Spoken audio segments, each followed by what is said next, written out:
Capítulo 9. Então é essa sua casa, professor?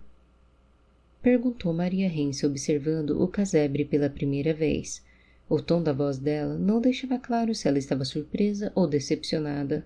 O lugar de um único cômodo já seria considerado apertado e vazio, lotado de prateleiras, livros, carpetes, estantes e candelabros, então se tornava quase claustrofóbico. Em um dos cantos restava uma poltrona com um descanso para as pernas, o único móvel para uma pessoa se sentar naquele ambiente. Bem diferente do que esperaria de um antigo conselheiro real, não é? Não. Embaraçou-se Maria. Eu só estou surpresa de estar aqui. Sabino fez sinal para que ela explorasse o lugar. A primeira coisa que ela notava era a limpeza. Apesar de poder ver 6 estantes com livros antigos, não havia teias de aranha, não havia nenhuma madeira detonada por cupins. Não se sentia nenhum cheiro de mofo. Maria conseguia perceber em pouco tempo que Sabino von Fígaro não era apenas um homem metódico, mas também um tanto obsessivo com limpeza e organização. Eu sei, foge ao meu controle, acrescentou ele, como se pudesse ouvir os pensamentos dela, ou deduzi-los. É como se fosse uma compulsão, entende? Determinados hábitos que criam em mim uma espécie de sensação de segurança. Como assim, professor? É difícil explicar a alguém que não divida essa sensação igualmente, e até hoje eu encontrei apenas uma pessoa que se comportasse de maneira parecida. Acrescentou ele rapidamente como um parêntese. Mas é como se minha mente acreditasse que algo ruim aconteceria se eu não realizasse meus hábitos de organização e higiene diariamente. É compreensível isso para você? Como uma superstição? Indagou ela. Não, resmungou ele. Superstições envolvem fé, o que é completamente distinto. Meu caso seria considerado algo mais científico ou biológico do que uma crença sem questionamento. Como isso poderia ser científico, professor? Você diz que algumas pessoas como o senhor poderiam simplesmente nascer assim, com um determinado fanatismo por alguma coisa. Talvez, concordou ele. Ou talvez exista algum gatilho na infância da pessoa que desperte nela essa necessidade por ilusões de segurança, algum fator que em determinado momento possa vir à tona e desencadear algo dentro dela. Maria ponderou um momento sobre aquilo. Como aconteceu com João? Sabino aqueceu, sem que ela precisasse explicar. Após o incidente na casa de doces, o nariz de João Hensel passou a sangrar quando ele estava próximo de situações que envolviam magia negra, algo deduzido e revelado pela primeira vez pelo próprio Sabino aos 2 irmãos durante a invasão de Jamil Coração de Crocodilo em Andraine. De uma maneira completamente diferente do meu caso, mas sim, esse é o espírito. Maria voltou a observar os livros, dessa vez notando os títulos. Encontrou livros envolvendo histórias de bruxaria, contos de Arzalon, manuais militares, poesias, ocultismo, estudos de filosofia, contos de detetive, capa e espada, e até mesmo uma fileira escondida de livros de... Isso são romances femininos, professor? Perguntou Maria, com um sorriso aberto. Sabino manteve a compostura, como se nada demais estivesse ocorrendo por ali. Defina romances femininos, senhorita Hensel.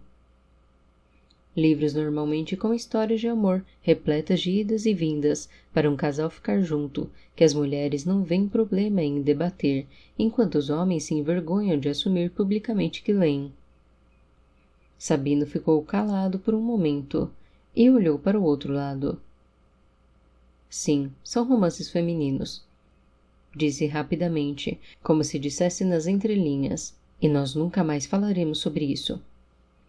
Maria gargalhou, como há tempos não fazia, uma risada diferente, uma risada que costumava dividir apenas com Igor Hensel, seu falecido pai. E em meio a tantos livros, onde o senhor dorme, professor? Foi a vez de Sabino rir. no único assento disponível na sala, ora essa. Verdade? Não me parece muito confortável. Por que não testa? Surpresa pela autorização, Maria Hensel se sentou na poltrona de Sabino von Fígaro. A cadeira estofada era macia, bem mais suave do que parecia a princípio, e inclinada um pouco para trás. Os braços eram grossos e havia uma almofada para apoiar a região lombar e outra para apoiar o pescoço. É realmente confortável, assumiu ela. Eu poderia... Sabino fez um gesto para que ela seguisse em frente. Com receio de alguém que estivesse cometendo uma infração, Maria esticou as pernas no apoio para os pés, ajeitou a cabeça, cruzou as mãos sobre a barriga e relaxou. É aconchegante. Eu sei, disse ele enquanto apanhava uma chaleira e 2 copos de vidro. Maria fechou os olhos, sentindo-se cada vez mais como se não estivesse na casa de um estranho. Professor, você acredita em algo? Defina melhor, senhorita Hensel. Pediu ele, colocando o chá nos copos. Você disse que antes que o seu comportamento não tem nada a ver com fé, mas você acredita em alguma coisa acima da ciência? Você quer dizer que fé está acima da ciência? Não, disse ela, abrindo os olhos e percebendo que ele se aproximava com os 2 copos. Não dessa maneira. Eu quero dizer, excluindo a ciência, você acredita em algo que possa ser acima do estudo racional? Maria apanhou o copo de vidro. Eles brindaram e Sabino se apoiou em uma das estantes, transformando uma das partes baixas em um assento. Sabe, ao longo da minha vida, eu vi coisas que seriam consideradas inacreditáveis. Eu vi fadas abençoarem pessoas, tanto quanto vi fadas caídas amaldiçoarem pessoas. Eu vi uma carta que uma maga negra, a mesma que você arremessou em um caldeirão, que se materializou na frente de um rei, a caminho da loucura. Eu vi uma águia-dragão voar. Eu vi um clérigo utilizar uma pedra da criação para materializar o próprio pensamento. E, na teoria, para a maioria das pessoas isso seria além do racional. Você compreende? Mas para mim, se nós vivemos em um mundo de éter, tudo isso está em uma área separada por uma linha traçada entre a fé e a ciência, que eu me dedico a estudar e a entender. Maria piscava.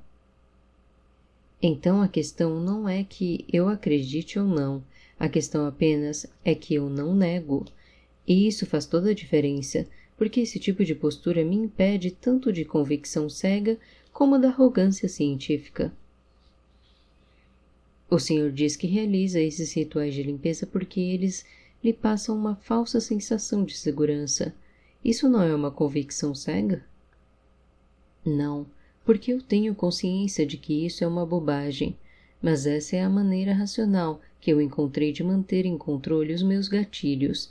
Então, se eles funcionam, por que negá-los? Maria bebeu um gole do chá, com o olhar desfocado em seus próprios pensamentos. É uma maneira fascinante de pensar, afirmou ela. Mas ainda assim não existe nada que você considere acima? Nada que seja acima do semidivino? Algo que prove a existência de tão distante divino? Sabino von Fígaro deu a si próprio um momento para refletir sobre aquilo. Então, de repente, tossiu de maneira agressiva, sem controle. Maria se preparou para socorrê-lo, mas ele se afastou e fez sinal para que ela não se aproximasse. Não se preocupe, não é nada com que você deva se preocupar. Maria estranhou aquele comentário. Eu lhe falei sobre situações extremas que presenciei, disse ele, desviando a conversa. Em todos esses anos, contudo, você sabe qual delas me foi a mais surpreendente? Não faço ideia. O dia em que nós vimos Babal matar João Hensel. Maria travou com a resposta. Nós estávamos lá. Continuou ele, com os olhos fixos nos dela.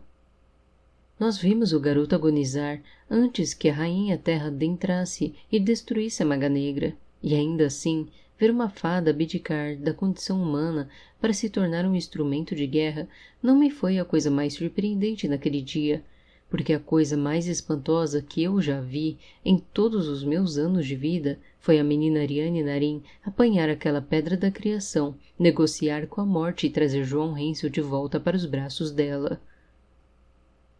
2 lágrimas desceram pelo rosto de Maria, sem que ela nem mesmo notasse.